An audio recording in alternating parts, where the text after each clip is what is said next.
The hangar foreman was already shouting when the third coupling blew. Tomás Herrera heard it from the access corridor, a deep metallic bang followed by the shriek of escaping pressure, the kind of sound that made every tradesman within earshot stop breathing for half a second and then start moving. He had his daughter on his hip and his tool bag on his shoulder, which was not the standard configuration for responding to a catastrophic maintenance failure on a Velanthi military installation. But Tomás had learned a long time ago that standard configurations were for people who had the luxury of planning their mornings. Celia was 4. She had her arms around his neck and her face pressed against his collarbone, because the Velanthi transit shuttle that had brought them from the labor housing block to the Eastern Fabrication Quarter ran loud and cold, and Celia did not like loud or cold. She was small for her age, dark-haired like her father, with serious brown eyes that watched everything and trusted almost nothing, which was a reasonable policy for a child who had spent her entire life on alien stations, where the doorframes were built for people twice her height, and the meal dispensers were mounted at a level she could not reach without climbing. "Papa," she said into his collar, "something broke." "I heard it, little one." "Is it the kind of broke you fix?" "I don't know yet." The corridor ahead opened into the main floor of Hangar Bay 12, and even before Tomás stepped through the pressure door he could see the problem. The hangar was vast 100 meters across, ceiling high enough to dock a frigate with clearance to spare. The floor, a grid of heavy alloy plating scored by decades of landing skids and cargo mover tracks. Overhead work lights threw sharp white pools across the space, and in the center of that space, on a repair cradle that looked like the skeleton of something enormous, sat the Velanthi heavy cruiser Tessonant. She was 700 meters bow to stern, only a fraction of her visible inside the hangar, the rest of her extending through the open bay doors into the vacuum beyond, held in place by docking clamps and magnetic tethers. What was visible was enough. The Tessonant was the flagship of the Velanthi 3rd Expeditionary Fleet, and she looked like she'd been through something that had very strong opinions about her structural integrity. Hull plating was buckled along her ventral line. Sensor arrays hung from their mounts like broken fingers. 3 of her port side maneuvering thrusters were dark, their housings cracked and leaking propellant residue that had crystallized into pale green frost along the seams. And her primary coolant coupling, the main junction that fed temperature-regulated fluid through the ship's reactor housing and into the heat exchange network that kept the entire vessel from cooking itself, had just failed for the 3rd time in 6 hours. Tomás knew this because the foreman, a Velanthi dock supervisor named Korath who stood 2 meters 20, and had the general disposition of a man whose day had started badly and was getting worse by the minute, was telling everyone within range exactly what had happened, in a voice that could have etched alloy. "Coupling 3 is gone. Pressure breach at the manifold collar. Containment field is holding, but we have cascade warnings on couplings 4 and 5. And if those go, we lose the entire portside thermal loop, and the reactor starts building heat with nowhere to put it." The engineering crew around him, 8 Velanthi technicians in the crisp silver-gray uniforms of the fleet's maintenance division, their tools arrayed on mobile stations with the precision of surgical instruments, were moving with the controlled urgency of people who understood that the situation was serious but had been trained never to show it. Velanthi engineers did not panic. They recalibrated. They reassessed. They ran another diagnostic. They consulted the specifications manual. And when the specifications manual didn't help, they consulted a senior engineer, who consulted a more senior engineer, who wrote a report. Tomás had seen this pattern before. He'd been on the station for 8 months, a maintenance contractor, lowest tier, hired through a labor exchange that paired human tradespeople with alien installations that needed hands and didn't want to pay guild rates. His official designation was Auxiliary Maintenance, General Systems, which meant he fixed whatever nobody else wanted to fix. backed-up drainage in the crew quarters, corroded ventilation panels in the cargo bays, jammed pressure doors in the service corridors. His pay was docked for any job that took longer than the estimated time, and his tool allowance covered hand tools only, nothing powered, nothing digital, nothing that required a Velanthi certification stamp. He carried his own kit, the same kit he'd carried for 15 years. A set of wrenches from his father's shop, a pipe threader that had been old when he'd inherited it, a roll of sealing compound, a contact gauge, a hand-crank torque lever, and a battered multimeter held together with tape and stubbornness. He also carried Celia, because the station's child-minding facility for contract workers opened at 7th bell, and it was currently 5th bell. And on most mornings Tamaz could get to his first job site, set Celia down in a safe corner with her drawing pad, and have her settled before anyone noticed or cared. The Velanthi did not have a policy about human children on the maintenance floor, because it had never occurred to them that a human maintenance worker might bring a child, because it had never occurred to them to think about human maintenance workers at all. Celia's mother, Marissa, dark-eyed, small-boned, quicker with numbers than anyone Tamaz had ever met, had died when Celia was 9 months old. A pressure seal failure on a Corvathi mining platform, level 4 habitat ring, while Tamaz was 3 decks below fixing a recirculation pump. The irony had not been lost on him then, and was not lost on him now. The man who sealed pipes for a living had lost his wife to a pipe that someone else had sealed wrong. He did not talk about it. He did not keep photographs where Celia could find them and ask questions he wasn't ready to answer.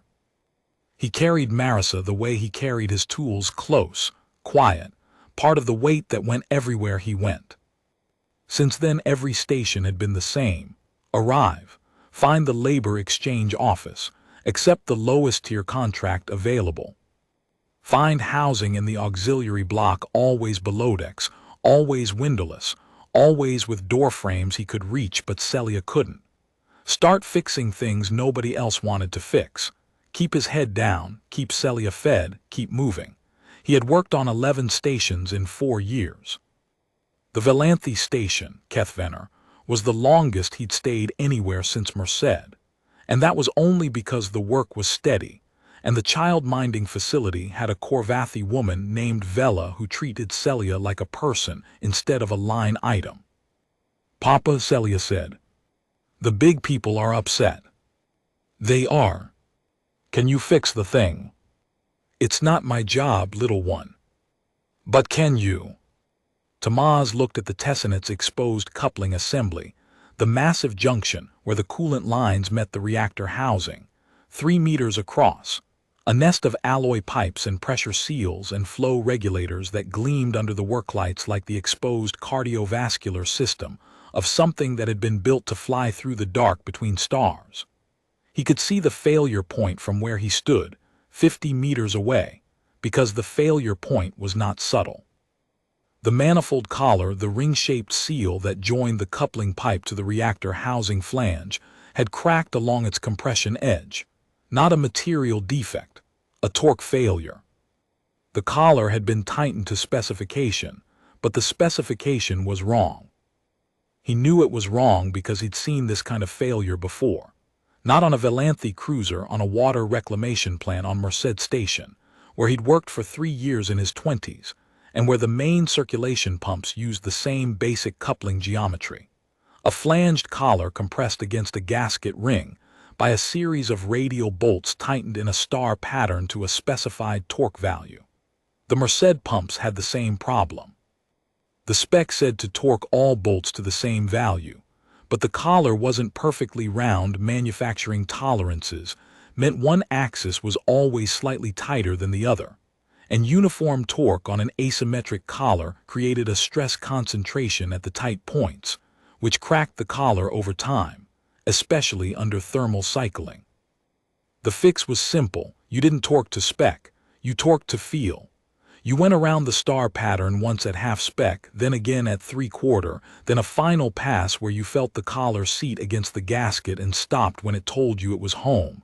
Not a number, a sensation, the metal talking to your hands. His father had taught him that. Eduardo Herrera, master plumber, 40 years in municipal water systems on 3 stations, hands like leather gloves, the kind of man who could tell you the pressure in a pipe by laying his palm against it. Eduardo had never worked on a starship. He had never seen a Velanthe coolant coupling. But he had understood, in the way that people who spend their lives touching metal understand, that every joint has a personality, and the specifications are an approximation, and the last millimeter of tightness is always decided by the hands. "Stay here," Tomás told Celia, and set her down on an equipment crate near the corridor entrance. He unzipped the front of his tool bag and handed her the drawing pad and the tin of colored pencils that lived in the side pocket. "Draw me something."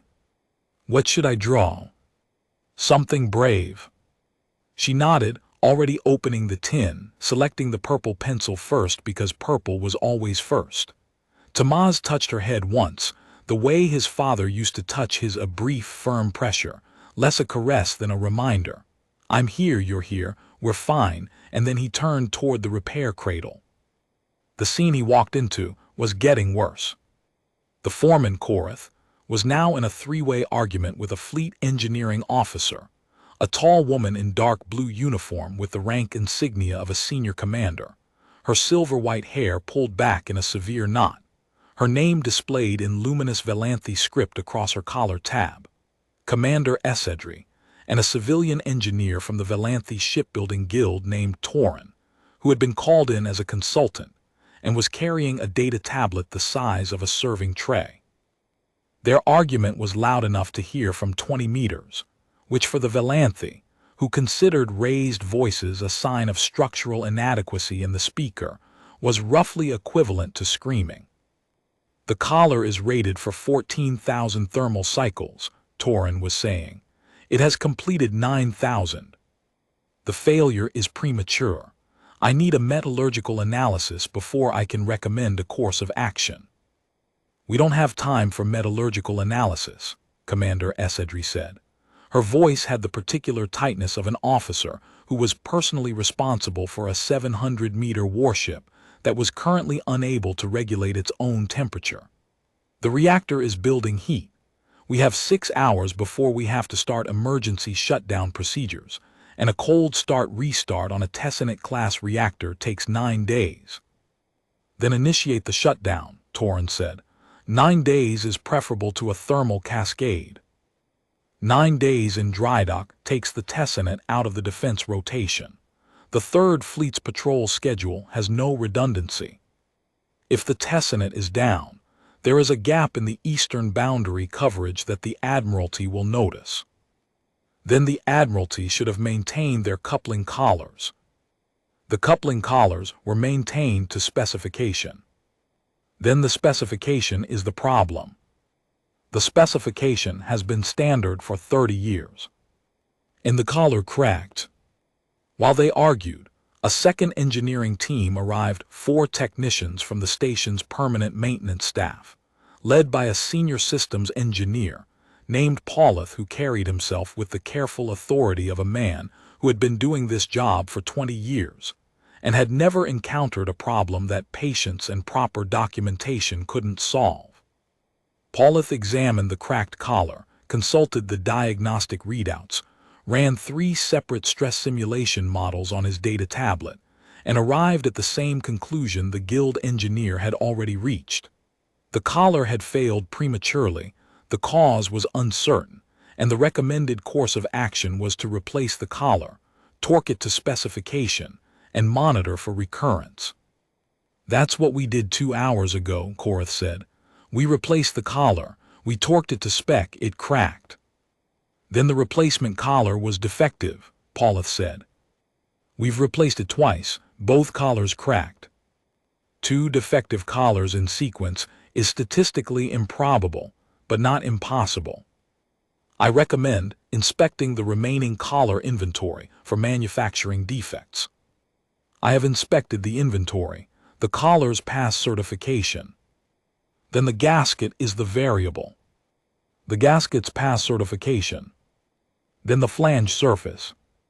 Passes certification. Paulith straightened. He looked at the cracked collar, at his data tablet, at the ceiling. He was running out of components to blame, and a Velanthi engineer with nothing left to certify was a Velanthi engineer approaching the edge of his professional universe. Recommendation, Paulith said, is to replace the collar a third time with enhanced monitoring, and if the failure recurs, escalate to a full coupling section swap, which requires a dry dock crane and a fabrication timeline of approximately 4 weeks, Korath finished. The Tessonite can't sit in my bay for 4 weeks. I have 6 vessels on the repair schedule behind her. Then the fleet should have allocated a second bay. There is no second bay rated for Tessonite-class thermal venting. This is the only bay on the station with the containment capacity. The circle tightened. Every solution led to another impossibility. Every expert had an answer that required time nobody had, tools nobody carried, or authority nobody present was willing to exercise. Tamaz watched all of this from the edge of the floor, one hand resting on his tool bag, his eyes on the cracked collar visible on the scaffold platform 60 meters away and 3 stories up. He'd been watching for 12 minutes. In those 12 minutes, 5 credentialed engineers had examined the same failure, consulted the same specifications, and arrived at the same conclusion. The collar should not have cracked. Everything was within tolerance. Everything passed certification. The numbers were correct. And the ship was still broken. He knew that feeling. He'd felt it 100 times on 100 different pipes, in 100 different corridors, on stations where nobody looked at him, and nobody asked his opinion, and nobody expected the drain fixer to have one.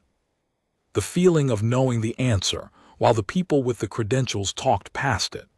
The quiet, patient, unglamorous certainty of a man whose hands had been inside more joints than any diagnostic suite had ever scanned. Tamaz stopped at the base of the repair cradle. 2 of the Velanthi technicians glanced at him, one with indifference, the other with the particular expression the Velanthi reserved for furniture that had wandered out of its room. He was wearing his maintenance coveralls dark brown, faded at the seams, with the auxiliary contractor patch on the left shoulder, a small white rectangle that marked him as the lowest category of non-Velanthi service personnel. He was 1.70 meters, broad-shouldered from years of reaching into spaces that weren't designed for anyone, dark-skinned and unshaven, with calluses on his hands that had their own calluses.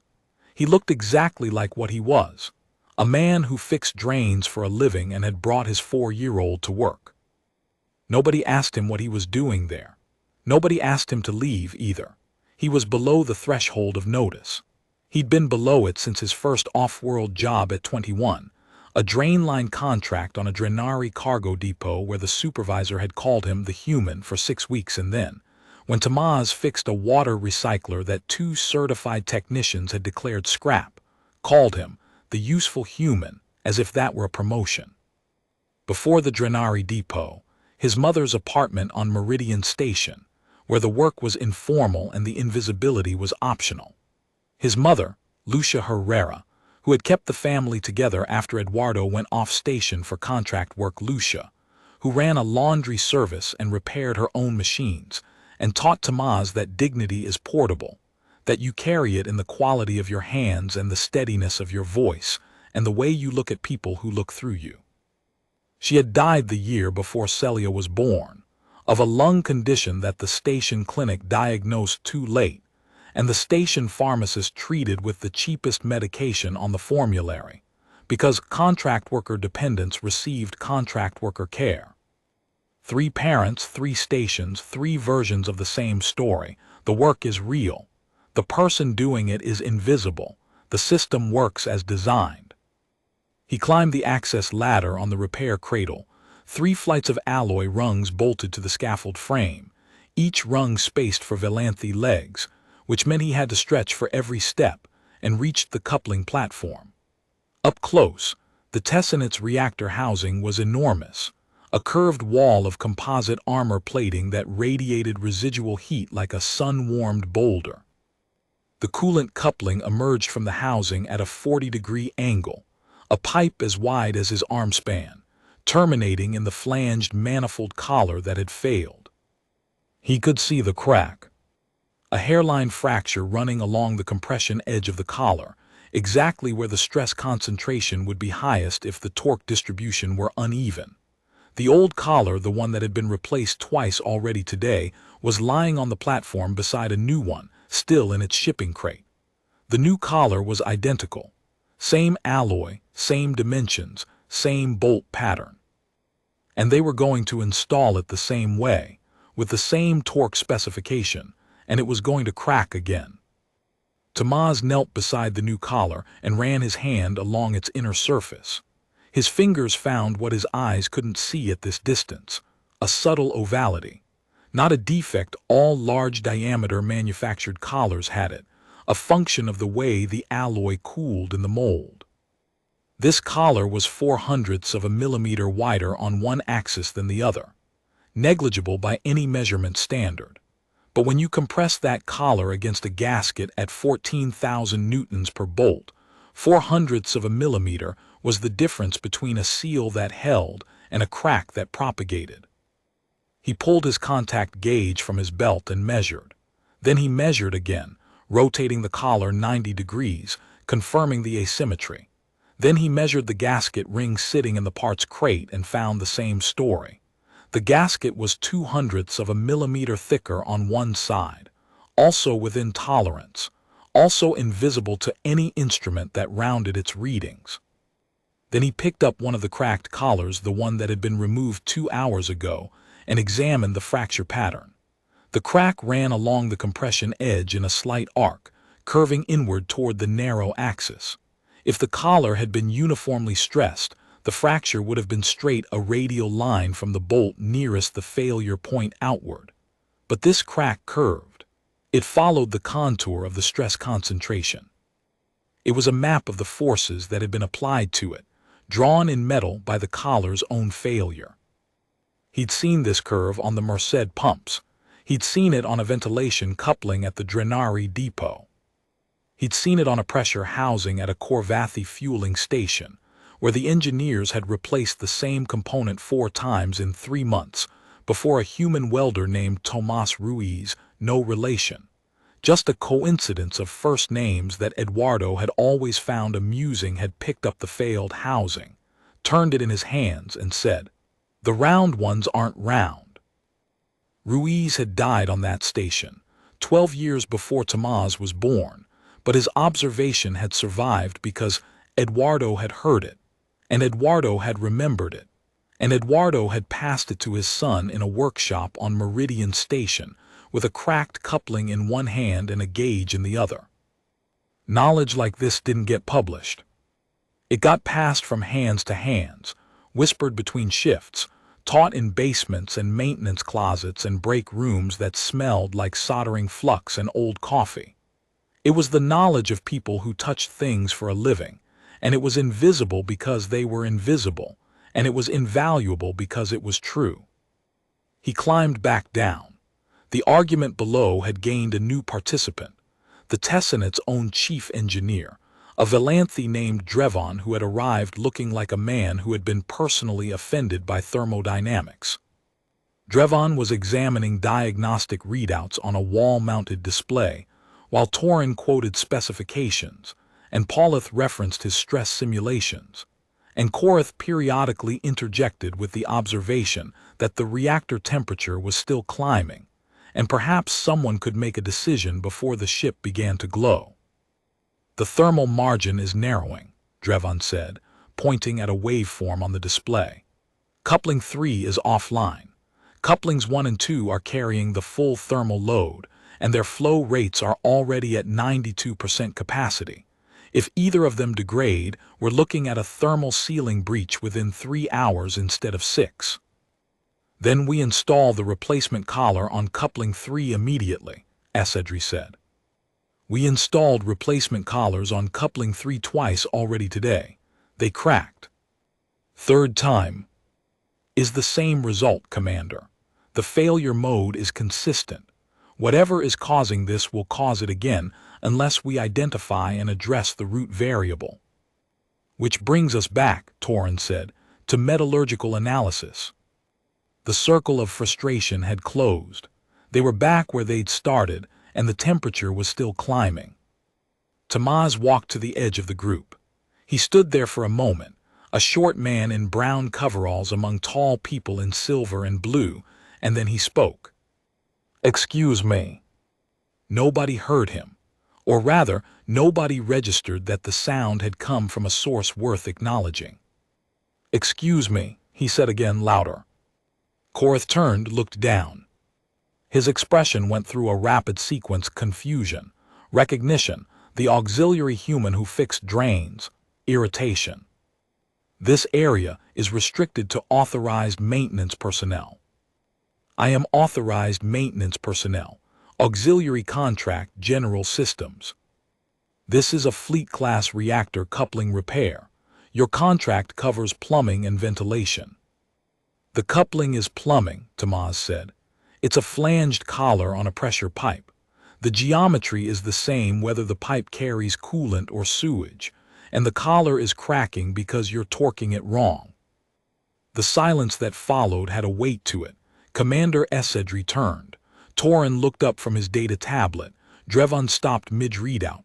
Paulith's hands went still. 5 Velanthi, each of them taller than Tamaz by half a meter, each of them holding credentials that would have taken decades of academy training to earn, looked at the human drain fixer who had just told them they were doing it wrong.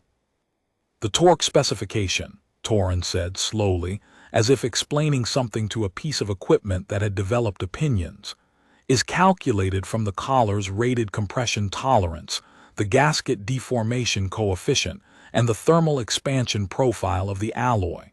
It is not a suggestion. It is an engineering standard." "It's a standard for a perfectly round collar," Tamaz said. "This collar isn't perfectly round. It's oval by 0.04 of a millimeter on the lateral axis. When you apply uniform torque to an oval collar, you get uneven compression. The tight side overstresses, the loose side underseals, and over thermal cycles, the tight side cracks." He held up his contact gauge. It was old, scratched, the graduated markings worn smooth in places from years of use. It looked like something that belonged in a museum of obsolete instruments. It also had a resolution of 1/100th of a millimeter, which was twice the precision of the Velanthi standard diagnostic suite, because it was a hand tool that didn't round its readings to the nearest software-friendly interval. "You measured the ovality," Drevon said. His voice was neutral, but his eyes had sharpened. "I measured with that, with this, and I measured the gasket. Also oval by 0.02, also within your tolerance band, also invisible to your diagnostic suite. The diagnostic suite has a resolution of 0.05 of a millimeter," Paulith said. "I know. Which is the certified standard for." "I know what it's the standard for. The standard rounds away the problem. Your instruments can't see what's killing your collars." Another silence. The young lavender-skinned technician standing near the scaffold, she'd been watching since Tamaz first climbed up, had set down her diagnostic wand and was listening with her head tilted slightly, the way someone listens to a sound they haven't heard before. "And your proposed solution?" Commander Esedri asked. "Stop torquing to spec, torque to feel. Orient the gasket so its thick side compensates for the collar's narrow axis. It won't be perfect, but it'll distribute the compression more evenly. Then go around the bolt pattern in a star sequence, 3 passes: half, 3/4, and final. On the final pass, you stop when the collar tells you it's seated, not when the wrench tells you you've hit the number." "Torque to feel," Torrin repeated, as if the words were in a language he had studied but never spoken. "Yes. You are proposing that we abandon a validated engineering standard and replace it with what? A subjective assessment. I'm proposing that you listen to the collar, The metal has an opinion. The spec doesn't account for it. The metal, Torrance said, does not have opinions. Then why does it keep cracking? The guild engineer stared at him. His data tablet hung at his side, screen still showing the stress model that agreed with the specification, that agreed with the standard, that had produced 3 cracked collars in 6 hours. The reactor temperature, Korath said, breaking the moment, is at 73% of thermal ceiling. Climbing. We have, at current rate, 4 hours and 18 minutes before mandatory shutdown protocol. Commander Esedri closed her eyes for precisely 2 seconds. When she opened them, she looked at Tamaz, really looked. The way you look at something you hadn't expected to be there, and are trying to decide whether to trust. If the collar cracks again, we've lost the time it takes to attempt your method. We'll be in mandatory shutdown. It won't crack. You're certain? I've done this 100 times. Different pipe, different size, same joint. The geometry doesn't change because the pipe got bigger. It won't crack. She studied him, her eyes pale silver, with the faint luminous quality that marked highborn Velanthi, moved from his face to his hands to the patch on his shoulder, and back to his face. She was measuring him the way a commander measures a variable she hadn't planned for, trying to fit him into a framework that had no slot for a human auxiliary contractor who understood reactor couplings. Do it, she said. Torrance started to object. Esedri raised one hand, palm out, a gesture that in Velanthi protocol meant the decision is mine, and the consequence is mine, and this conversation is over. Torrance lowered his data tablet. Paulith stepped back, his stress models suddenly irrelevant. Drevon looked at Tamaz with the focused neutrality of a man suspending judgment, not granting belief, but clearing a space where belief might land if the evidence supported it. If the collar cracks, Drevon said quietly to Tamaz alone, the commander takes the responsibility, but you carry the knowing. I know, Tamaz said. He glanced back toward Celia. She was on the equipment crate, drawing, her legs swinging, her feet 12 inches above the hangar floor because the crate was built to hold Velanthi tools. She caught his eye and waved the purple pencil. Tamaz climbed. He climbed back up the 3 flights of scaffolding with his tool bag over his shoulder and the new collar waiting on the platform. Halfway up, he paused to catch his breath. The rungs were spaced 40 centimeters apart, comfortable for Velanthi legs, a stretch for his. His shoulders burned from the climb, and his tool bag, 11 kilograms of hand tools, sealing compound, and a multimeter held together with tape swung against his hip with each step, the familiar weight of everything he owned that mattered professionally. On the platform above, he could see the coupling flange waiting, the new collar sitting in its crate, the gasket ring in its sealed package. 3 components that the finest engineering establishment in the Velanthi sovereignty had assembled, measured, certified, and installed twice, and which had failed twice, because the measuring and certifying had been done by instruments that rounded the truth away. He reached the platform, set his bag down, rolled his sleeves to the elbows, and knelt beside the coupling flange. His knees hit the alloy grating and complained. Below, the argument continued, muffled by distance. Above, the Tessonet's hull stretched away in a long, elegant curve. Up here, alone with the metal, the noise of the expert disagreement faded into background, and the work came forward. He started working. The first thing he did was clean the gasket surface. Not with the precision cleaning solution, the Velanthi technicians used a pressurized spray that left the surface chemically pristine, but didn't tell you anything about the surface's condition. He cleaned it with a rag and his hands. He ran his fingertips over every millimeter of the flange face, feeling for scratches, pits, deposits, any imperfection that would prevent the gasket from seating evenly. He found 3. A hairline scoring mark from the previous collar's crack, a small deposit of crystallized coolant residue that had built up in a bolt recess, and a burr on the inner lip of the flange where a tool had nicked it during the last removal. He cleaned the first two with the edge of his multi-tool and dressed the burr with a fine file from his kit, 8 careful strokes, until the surface felt smooth under his thumbnail. Then he checked again, finger by finger, the way his father had checked the mating surfaces on the Merced pump slowly, with closed eyes, because the fingers see things the eyes forgive. Then the gasket. The Valanthe gasket was a composite ring fibrous core with a metallic facing, rated for continuous thermal cycling between -40 and +300 degrees. It was a beautiful piece of engineering. It was also slightly thicker on one side than the other, by about 0.02 of a millimeter, because no gasket is perfect, because manufacturing is the art of getting close enough and calling it done. He oriented the gasket so that its thick side aligned with the collar's narrow axis.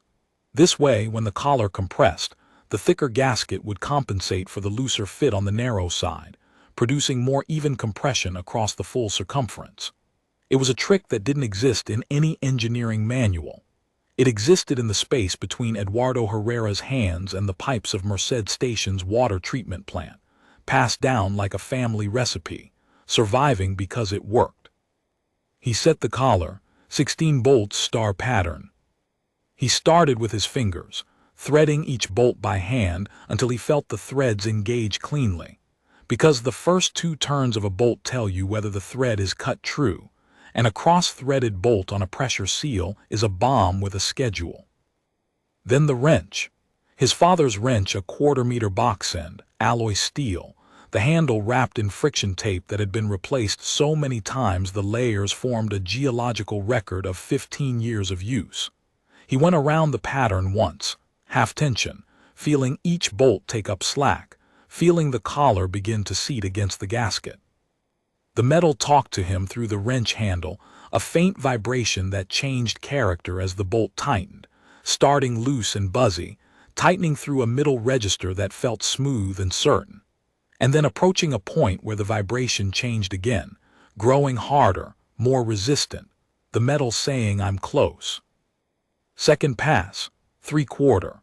The collar was seating now, the gasket compressing, the flange faces coming together.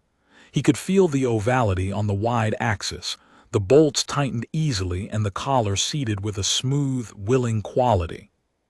On the narrow axis, the bolts resisted slightly, the collar pushing back against the gasket's compensating thickness, and Tomás adjusted, taking the narrow axis bolts a fraction less far, letting the collar find its own equilibrium. Below, he could hear Drevon reading reactor temperature updates to the group. 76%, still climbing. The containment field on coupling 3's line was holding, but the system was redistributing the thermal load to the remaining couplings, and the margins were thinning. Third pass, final. This was the pass his father had called the conversation. You stopped listening to the wrench and started listening to the joint. Each bolt got its own attention, a slow, steady pull, not a jerk, feeling the resistance build, feeling the gasket compress to its final thickness, feeling the moment when the collar stopped wanting to move and started wanting to stay. That moment was different for every bolt, because every bolt sat at a different point on the collar's circumference, and the collar's circumference was not a circle, and the gasket was not uniform, and the flange was not perfect, and the only thing that could integrate all of those imperfections into a single, sealed, holding joint was a pair of hands that had learned to listen. Bolt by bolt, Tomás talked to the Tessinet. One of the technicians, the young woman with lavender skin, had climbed partway up the scaffold and was watching from 2 platforms below, her head just above the platform edge, her ice-blue eyes following his hands. She wasn't supposed to be there. Nobody had authorized her to observe, but she had the look of someone watching a language being spoken that she wanted to learn, and Tomás did not ask her to leave. 16 bolts, 3 passes, 48 individual tightening events, each one a conversation between his hands and the metal, each one ending at a different point on the torque spectrum, because each bolt sat at a different intersection of the collar's imperfect geometry and the gasket's imperfect thickness and the flange's imperfect surface. No two bolts were the same. No two answers were the same. But the question was always the same. Are you seated? And the answer, when it came, was always unmistakable, a subtle change in the wrench's resistance, a shift in the vibration, a feeling that could only be described as the metal settling into its own weight and deciding to stay. When he finished the last bolt, he sat back and put his hand flat on the collar.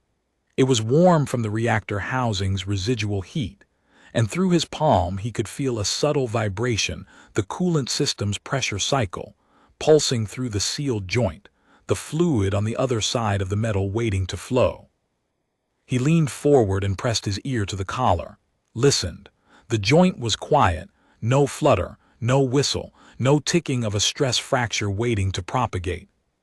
Just the deep, even hum of a seal that was seated, compressed, and holding.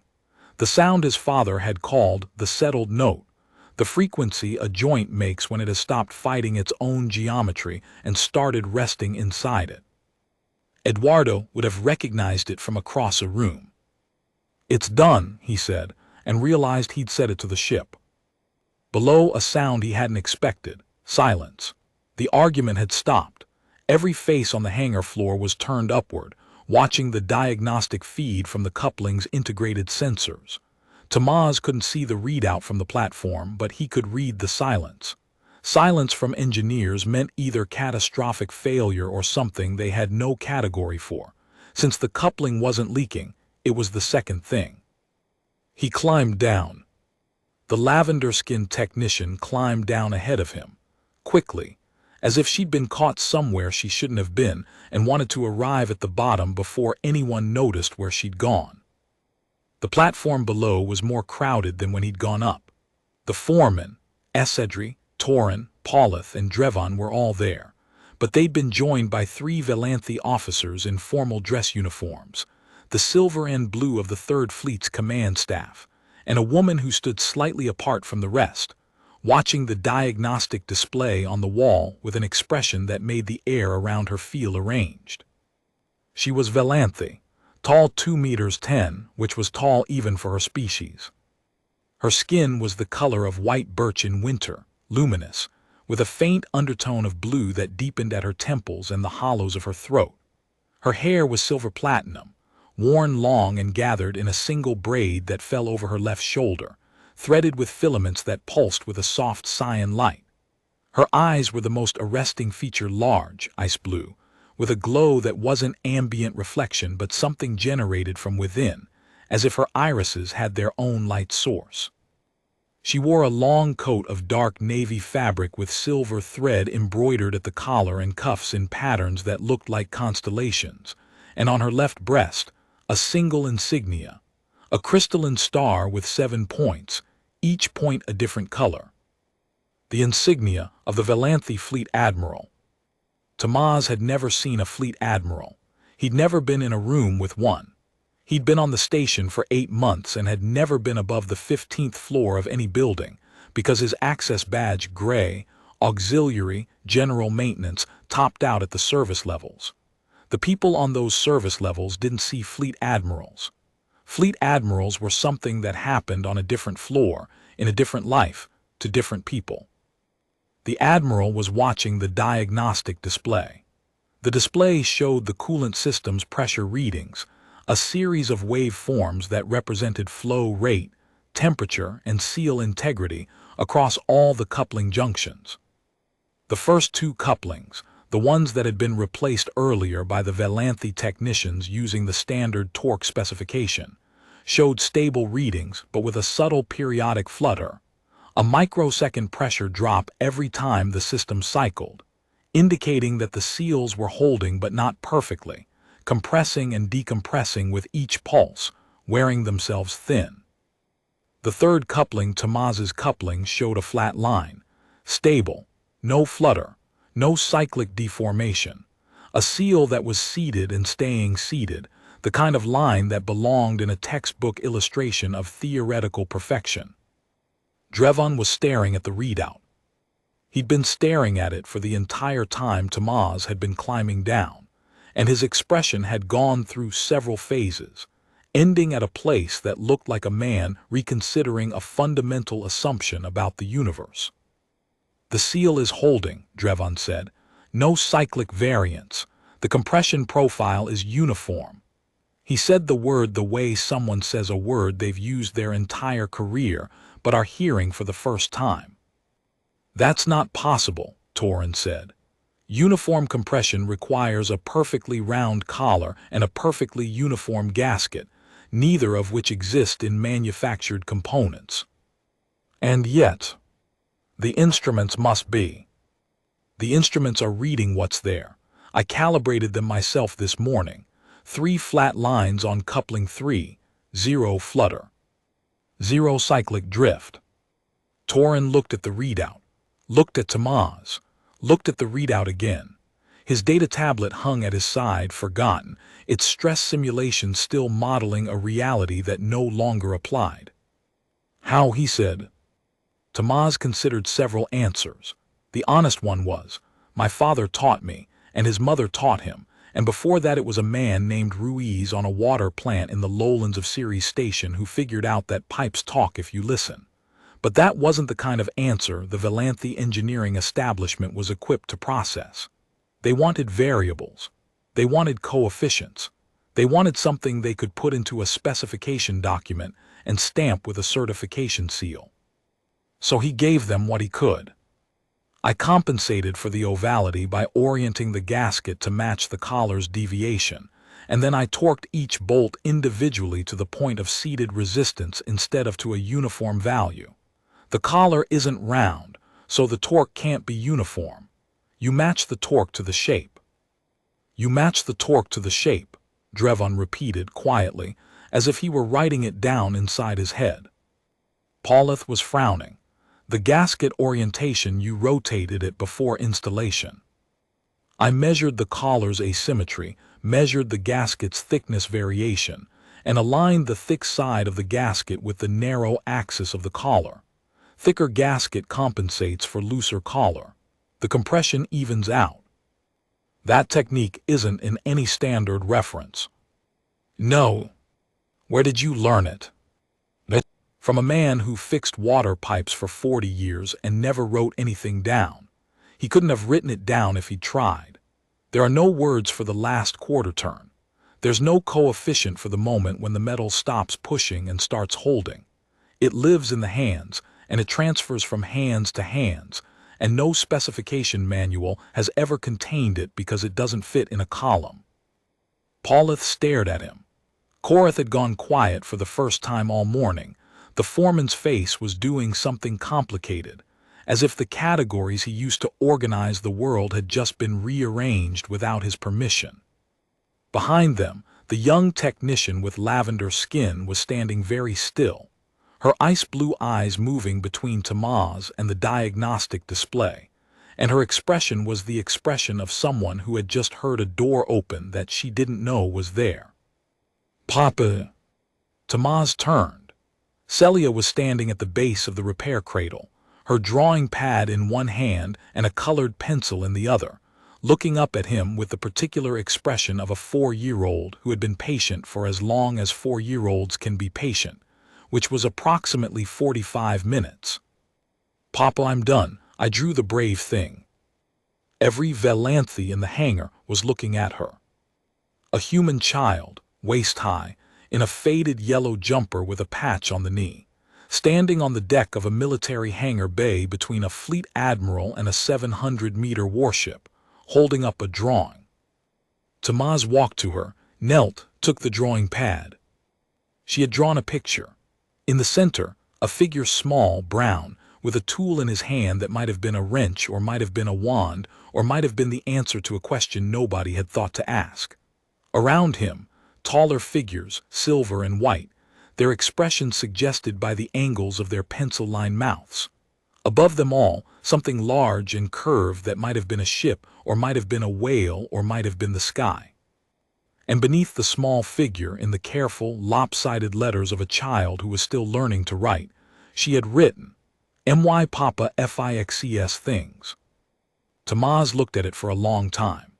The colored pencils had bled at the edges where Celia had pressed too hard, the purple and orange overlapping in places, creating a color that didn't exist in any standard palette. He swallowed something that had no name but felt like every morning he'd carried her through corridors built for taller people, every meal he'd split in half, every night he'd stayed up repairing his own tools because the tool allowance didn't cover replacements. "That's a brave thing," he said. "You're brave," she said, as if this were obvious, as if it were a fact on the same level as the sky being up and the floor being down. "You fix things that are broken and you don't know if you can and you do it anyway. Miss Vella says that's brave." Miss Vella was the childminder at the contract workers' facility, a Corvathi woman with 4 arms and the patience of a geological formation. Tamaz made a mental note to thank her for the vocabulary lesson. He stood up. Essedri was watching him with an expression he couldn't read. Drevon was watching the diagnostic display, one hand pressed flat against the screen as if he could feel the flat line through the glass. Torin was watching nothing in particular, his certainty visibly recalibrating, the foundations of his expertise shifting underfoot like tectonic plates. Paulith had taken out his own data tablet and was making notes with the rapid focus of a man documenting something before it disappeared. And the admiral, the fleet admiral of the Velanthi 3rd Expeditionary Fleet, the woman with the 7-pointed star, the highest-ranking military officer Tamaz had ever been in the same room with, was looking at the drawing. Not at Tamaz, not at the coupling, at the drawing, at the word Papa in a child's handwriting, at the small brown figure with a tool in his hand. "The other 2 couplings," the admiral said. Her voice was quiet, the kind of quiet that doesn't need volume because nobody in the room would think of not listening. "The ones repaired earlier, they're showing cyclic variance." "Yes, Admiral," Drevon said. "Can this man redo them?" Drevon looked at Tamaz. "Can you redo them? Same method." "Same method, but I'll need the system pressurized to working level for both. I need to feel the cycle while I'm torquing. The pressure pulse changes the collar's behavior. If I torque it static and then pressurize, the collar will shift. I need to torque it live." "Torque a reactor coupling under working pressure," Paulith said, his pen stopping. "That's outside every safety protocol in our reference manual." "I know what your reference manual says." "Your reference manual also says to torque every bolt to the same value on a collar that isn't round, and I just showed you what that produces. The risk of a catastrophic pressure breach during a live system torque procedure is lower than you think because a properly seated collar doesn't breach. The risk you should be worried about is the one you've been taking for 30 years, torquing a collar wrong and trusting the specification to catch the mistake." Paulith opened his mouth, closed it. He looked at his data tablet, where the stress models still showed results that were technically correct and practically worthless. For a man who had built his career on the certainty of specifications, this was the engineering equivalent of watching the floor dissolve. "The approach has merit," Drevon said slowly. He was standing with his arms crossed, his expression the carefully neutral mask of a chief engineer calculating odds. "The results on coupling 3 are unambiguous. 0 cyclic variance. That is a result we have never achieved with the standard method, not on this vessel, not on any vessel in the fleet." Chief Engineer Paulith began. "I'm not endorsing the method," Drevon said. "I'm endorsing the result, and I want to see if the result is repeatable." Drevon looked at Essedri. Essedri looked at the admiral. The admiral looked at the diagnostic display, where coupling 3's flat line was holding, the only coupling on the warship that was doing exactly what it was supposed to do, and then she looked at Tamaz. "Pressurize the system," she said. The admiral spoke once more. "Mr. Herrera, how did you know the collar was oval without a diagnostic instrument?" Tamaz looked at her. "I have a diagnostic instrument." He held up his hand. "It has a resolution of about 1/100th of a millimeter. It doesn't need calibration. It doesn't need software updates. And it has 38 years of experience touching metal." The Admiral's expression didn't change, but something shifted behind her eyes, the kind of shift that happens when a person encounters evidence that their framework needs revision, and instead of resisting, they begin to revise. "Proceed with the remaining couplings," she said. Tamaz redid the first coupling in 54 minutes. He worked with the coolant flowing through the pipe on the other side of the flange, the pressure pulsing through the metal in 90-second cycles, each pulse a heartbeat that he felt through the wrench handle, through his wrists, through the pads of his fingers. It was harder this way. The pressure wanted to push the collar, wanted to shift the gasket, wanted to make the joint move when the joint should stay. But it was also truer. The collar seated differently under pressure. The gasket compressed differently. The bolts told him different things. He listened to all of it, adjusted for all of it, and when the last bolt was home, the coupling's diagnostic line went flat. 2 down. The diagnostic display showed 2 flat lines now, coupling 1 and coupling 3, their waveforms identical, the settled note, translated into data, indistinguishable from the theoretical ideal. Coupling 2 still showed its flutter, a rhythmic hiccup in the pressure wave that looked minor on the display but felt, to Tamaz, like a headache the ship couldn't shake. Drevon had moved from the display to the base of the scaffold and was watching Tamaz work with the focused attention of a man who was learning something that contradicted everything he'd been taught but couldn't deny what the numbers were showing. At one point, while Tamaz was between couplings, Drevon asked, "The vibration you feel through the wrench handle, can you describe it?" "Not well," Tamaz said. "It's like trying to describe a taste. I can tell you when it's right. I can tell you it feels like the bolt has stopped fighting and started resting. But the words are not the thing. The thing is in the hands." "Could an instrument replicate what your hands detect?" "Maybe. If someone built an instrument that measured the same way hands measure, not the reading itself, but the rate of change in the reading, the way the resistance shifts as you approach the seat, the deceleration, the curve, hands feel the curve, your instruments read the endpoint." Drevon was quiet for a moment. Then, "I have been a fleet engineer for 22 years. In that time, I have never had a conversation with a person whose instrument is their hands." "You've had conversations with those people every day," Tamaz said. "They cleaned your corridor and fixed your door hinges and unclogged your drains. You just never asked them about couplings." Drevon did not answer. He went back to the diagnostic display and stood there, very still, his hand resting on the edge of the screen. The second coupling took 41 minutes, because by then his hands knew the tessonet's personality, the particular resonance of her alloy, the tempo of her pressure cycle, the way her coolant pipes hummed at a frequency that was almost musical, a low harmonic that Tamaz felt through his forearms and the small bones of his wrists. The ship had a voice. Every ship did, every pipe system, every pressurized network. The Merced water plant had sounded like a sleeping animal. The Corvathi mining rig had sounded like an argument. The tessonet sounded like a song that had been playing for a long time and had been waiting for someone to notice. While he worked on the second coupling, Celia sat on the equipment crate near the cradle's base, drawing.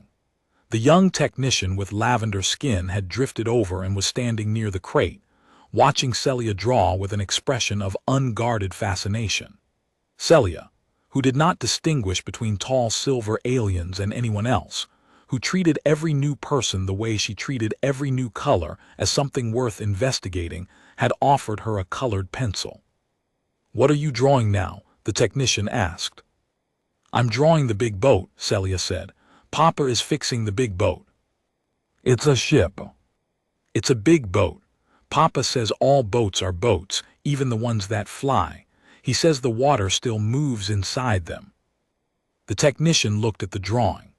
Celia had rendered the tessonet in purple and orange, which were not the ship's actual colors, but were the colors Celia had decided the ship deserved.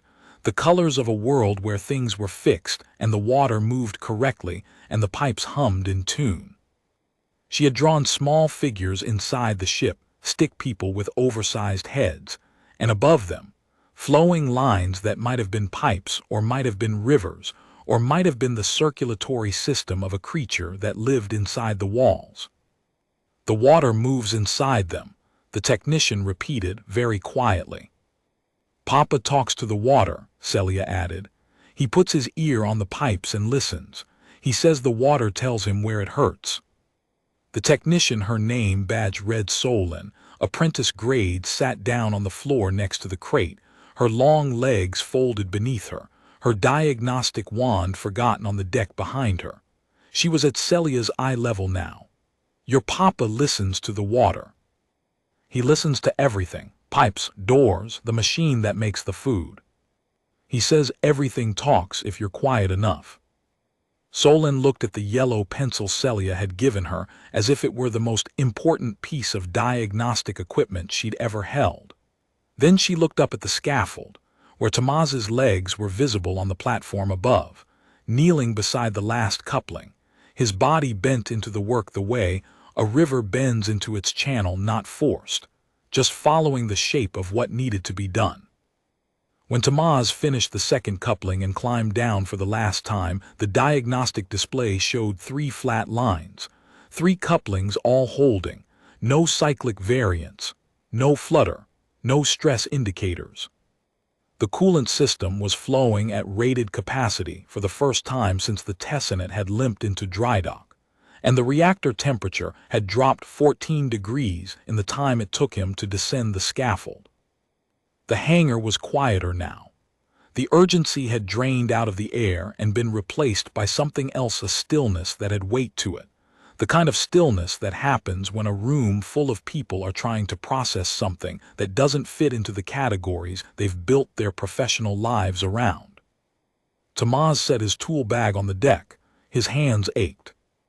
The muscles in his forearms were trembling slightly from the sustained fine motor work, the kind of tremor that came after 3 hours of controlled pressure, applied through a wrench handle at angles his body wasn't designed to hold, and his back was reminding him that he was 38 years old and had spent the afternoon on a scaffold designed for people who were a half-meter taller.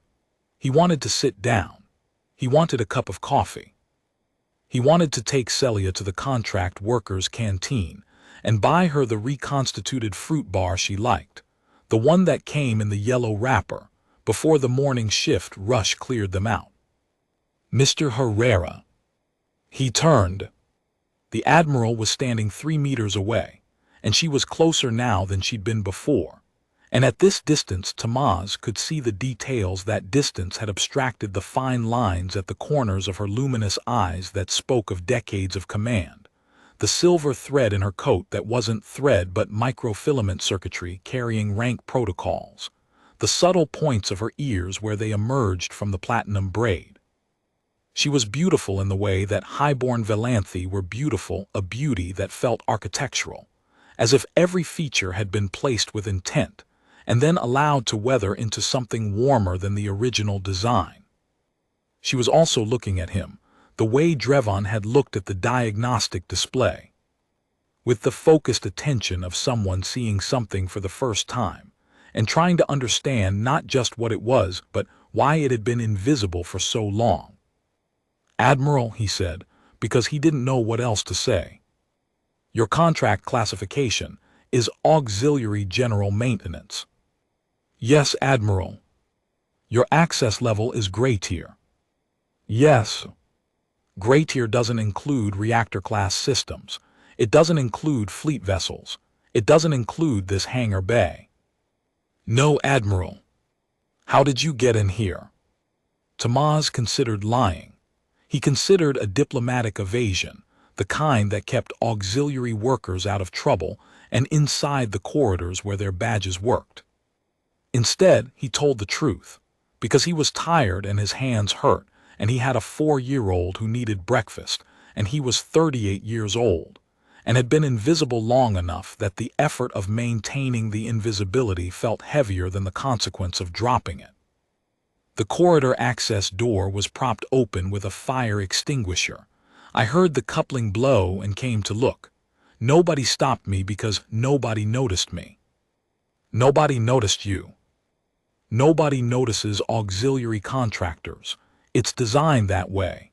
The gray badge, the access restrictions, the unmarked corridors, the system is built so that people like me are invisible. That's not a complaint. It's an observation. The system worked exactly as intended. I was invisible, so I was in the room, so I saw the problem. The Admiral studied him. Her ice blue eyes were steady, luminous, unblinking, a gaze that felt like being measured by an instrument that had no upper limit. But it was not a cold gaze. There was something in it that Tamaz recognized, because he'd seen it once before on the face of a Drenari station master who had watched Tamaz fix a ventilation system that 3 certified technicians had failed to diagnose, and who had offered him a meal afterward, not as payment but as acknowledgement. A simple act of seeing. "Your daughter," the Admiral said, "she drew a picture. She draws a lot of pictures. She drew you fixing things. She called you brave. She's 4. She calls the dishwasher brave when it finishes a cycle." Something happened at the corner of the Admiral's mouth. It wasn't quite a smile. It was the place where a smile would be if Velanthi fleet admirals were in the habit of smiling at drain fixers who brought their daughters to work. It was the smallest possible admission that something had reached past the rank and the protocol and the 7-pointed star and touched the person underneath. "The specification for the coolant coupling collar," she said, "has been standard across the Velanthi fleet for 30 years. It has been applied to every vessel in the 3rd, 4th, and 7th expeditionary fleets. If your assessment is correct that the specification itself produces the failure, then every coupling on every vessel in 3 fleets is a potential failure point." "Yes, Admiral. And the solution is not a new specification. It's a method. It's a feel. A method you can teach, but the last part, the last quarter turn on each bolt, that's feel. That's hands. That takes practice and patience and the willingness to listen to something you can't measure. How long to train someone? To get the concept, a day. To get the feel, 6 months of doing it, maybe a year. It depends on the hands. It depends on whether they're willing to put the data tablet down and close their eyes and let the metal talk." The Admiral looked at the diagnostic display one more time. 3 flat lines. 3 couplings that were holding because a man had listened. She reached into her coat and produced something small, a card, similar in size to Tamaz's gray access badge, but made of a different material.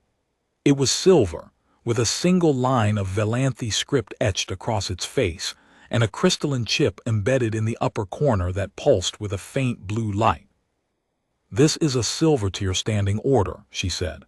"It gives you unrestricted access to every maintenance bay, every fleet vessel, and every reactor-class system on the station. It also authorizes you to requisition any tool or material in the station's inventory, without approval, without a waiting period, without the 63-step procurement process that currently requires you to submit a form in triplicate for a replacement gasket." Tamaz looked at the card. His hands were still shaking from the coupling work, and for a moment he couldn't process what he was being offered. Silver tier. He had been gray tier for 8 months. He had been gray tier on every alien station he had ever worked. His father had been gray tier for 40 years of fixing things that the certified engineers couldn't fix, 40 years of being the invisible hands that kept the water running and the pipes sealed, and the systems humming, 40 years of gray badges and unmarked corridors and doors that didn't open. Silver tier meant you were seen. It meant the doors opened for you instead of being propped open with fire extinguishers. It meant your name was in a system, instead of on a laminated card in the smallest font the administration could produce. "I'm also attaching a housing upgrade for you and your daughter," the Admiral continued. Officers' Quarter, Level 32. The child minding facility on that level opens at 4th bell instead of 7th. Level 32. Tamaz had never been above Level 15. Level 32 had windows.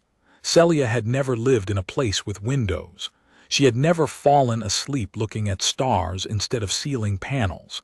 She had never woken up to light that came from outside instead of from a tube. And a training authorization. I want you to teach this method, this field, to our coupling maintenance crews. Every vessel, every fleet, starting with the TESS and its own engineering staff. You'll report to the chief engineer for scheduling, but the authority comes from my office. Not a suggestion, a standing order. Admiral, Tamaz said. He stopped, started again. Admiral, I fix drains. I'm an auxiliary contractor with a gray badge and a 4-year-old. This morning I was scheduled to unclog a wastewater line in the crew quarters on Level 6. I am not. You are the man who just fixed 3 couplings that my engineering staff, my guild consultant, my systems engineer, and my chief engineer could not fix, the Admiral said. You are the man who understood the problem in 30 seconds, explained it in language that 5 credentialed professionals spent 6 hours not arriving at, and solved it with a hand wrench and an instinct that no specification manual has ever captured. You are also the man whose daughter drew a picture of him and wrote, "My papa fixes things," underneath it, and she was right. She held out the silver card. The question is not whether you are qualified, Mr. Herrera. The question is whether I am wise enough to recognize what is in front of me before I let it walk out of this hangar bay.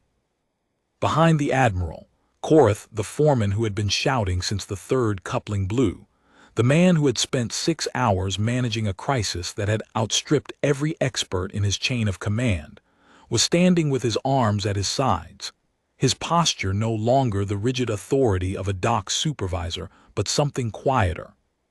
He was looking at Tamaz the way you look at someone you should have seen hours ago and didn't, and the look had a weight to it that wasn't shame and wasn't regret, but was something close to both the knowledge that the answer had been in the room the whole time, wearing brown coveralls and a gray badge, and the system that made the room function was the same system that made the answer invisible. Essedri, too, was watching, her severe knot of silver-white hair catching the overhead light, her hands clasped behind her back in the formal Velanthi rest posture. She had made the decision to let Tamaz try. She had put her command authority behind a gray badge drain fixer, and the 3 flat lines on the display were her vindication.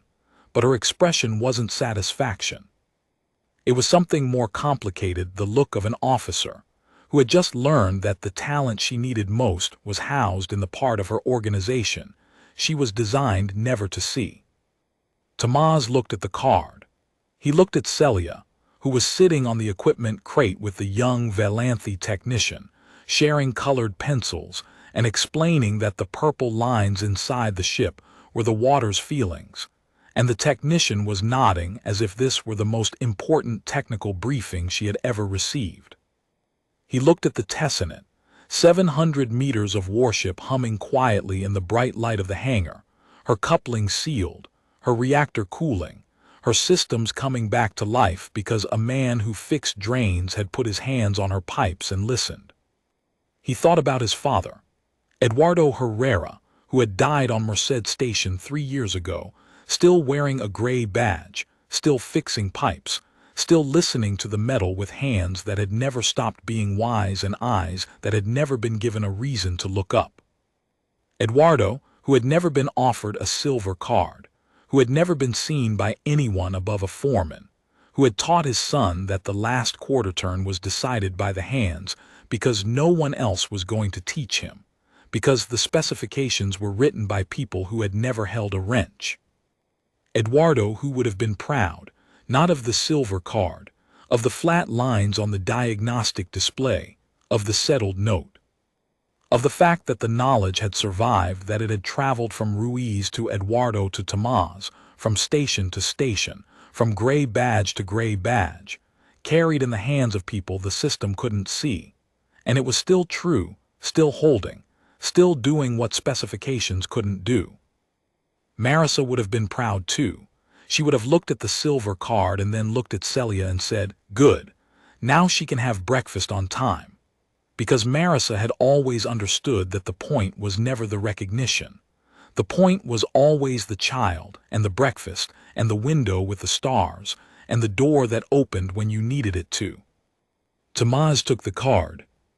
"I'll need to keep my own tools," he said. "Of course. And I'll need to bring Celia to the bays while I work. I don't have anyone else until fourth bell. She's quiet. She draws. She doesn't touch things she shouldn't. She knows how to sit on a crate and stay on a crate because that's what she's done since she was old enough to sit." The Admiral looked at Celia. The 4-year-old had finished explaining Water's feelings to the technician and was now drawing a new picture, the Admiral herself, rendered in silver and blue, with enormous luminous eyes and a crown that Celia had apparently decided was more appropriate than a military insignia, because in Celia's world the people who stood tallest and spoke quietest were always queens. "Mr. Herrera," the Admiral said, and this time the thing at the corner of her mouth was unmistakably a smile, quiet, real, carrying the particular warmth of someone who had recognized something she hadn't expected to find and was grateful she hadn't walked away before she saw it. "Any hangar bay where your daughter is drawing is a hangar bay that is being well maintained." Tamaz clipped the silver card to his collar next to the old gray badge that he didn't remove. He had earned the gray badge by showing up. He had earned the silver badge by being seen. He would wear both because both were true. He picked up Celia with one arm and his tool bag with the other. She settled against his shoulder the way she always did, the way she'd been settling since she was small enough to fit in the crook of his elbow, her drawing pad tucked under her arm, the picture of the Admiral clutched in her small hand, the purple pencil still behind her ear.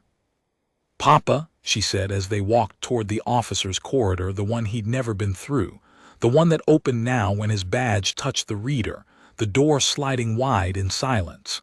"Did you fix the big boat?" "I fixed the big boat." "Is it going to fly again?" "It's going to fly again." "Good." She paused, considering. "Can we get the yellow bar?" "We can get the yellow bar." Behind them, in the bright light of the hangar, Drevon was already calling his engineering staff together, pointing at the diagnostic readout where 3 flat lines told a story that 30 years of specifications had never quite managed to tell. Torrin stood apart, his data tablet dark, his expression the look of a man who had just learned a word he didn't know existed and was trying to figure out where it fit in his vocabulary. Paulith was writing furiously, documenting a method that had no documentation, trying to capture in notes what lived in the space between hands and metal. The young technician with lavender skin was still standing by the equipment crate, holding a yellow-colored pencil that a 4-year-old had given her, looking at it as if it contained everything she'd spent her career trying to learn from instruments that couldn't feel. And the Admiral watched them go, the small man with the big tool bag and the smaller child with the drawing pad, walking through the door that had opened for the first time.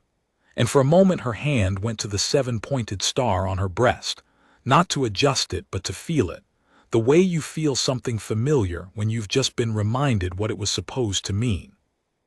They walked into the corridor that led up. Celia looked around with the wide, measuring eyes she applied to every new environment, cataloging the differences the way she cataloged colors. The walls were lighter here, the air warmer, the ceiling fixtures newer. The corridor smelled faintly of something clean and floral, the Velanthe equivalent of air freshening, reserved for the inhabited levels where the people who made decisions lived and worked and moved through doors that opened for them without hesitation. "Papa," Celia said, "this corridor is different." "It is." "The lights are different." "They are." "There's a window." There was. At the end of the corridor, a viewport set into the wall, and through it the black of space scattered with the hard white of stars, not a projection, not a screen, a real window looking out at real nothing. And in the middle of that nothing, the soft blue curve of a planet's atmosphere catching the light of a star Tamaz had never learned the name of. Celia stared at it. She'd never seen a window. She'd spent her entire 4 years in service-level quarters below decks, behind alloy walls, in rooms where the light came from tubes and the horizon was the opposite wall, and the sky was something that existed on screens in other people's rooms. "Papa," she whispered. "What is that?" "That's outside, little one." "It's beautiful." "It is." She pressed her face against the viewport, her small hand flat against the cold glass, her breath fogging the surface. Behind the fog, a galaxy of stars wheeled slowly, ancient and bright and utterly indifferent to the small girl who was seeing them for the first time. Tamaz watched her watching. His hand went to the silver card on his collar, and then to the gray one beside it, and he stood there in the corridor that had opened for the first time, holding his tool bag and his daughter's drawing pad, wearing 2 badges that told 2 different stories about the same man, and looking at the light. Toward windows, toward a room with light in it. Toward the place where the water still moved inside the walls, and the metal still talked if you listened, and a gray badge sat next to a silver one on the collar of a man who fixed things. Things and the people who'd forgotten they were broken.